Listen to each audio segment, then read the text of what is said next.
So galing nga kami ng playground ulit. Walang katapos ang playground habang magandang panahon. At ito nga, may maaabutan akong grasya na sinabit ng aming kapitbahay. Tupig daw ito. Tingnan natin lang may sa loob. Yeah. Thank you, Ate Luz. Sarap magkaroon ng kapitbahay na very generous. So ito na nga siya.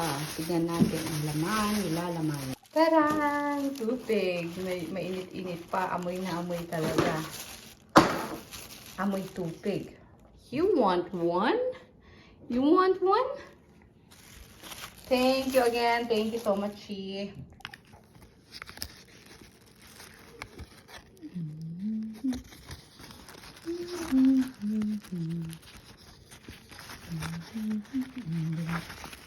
Sarap, guys. Sarap, sarap. Bagong luto. Kaya ma?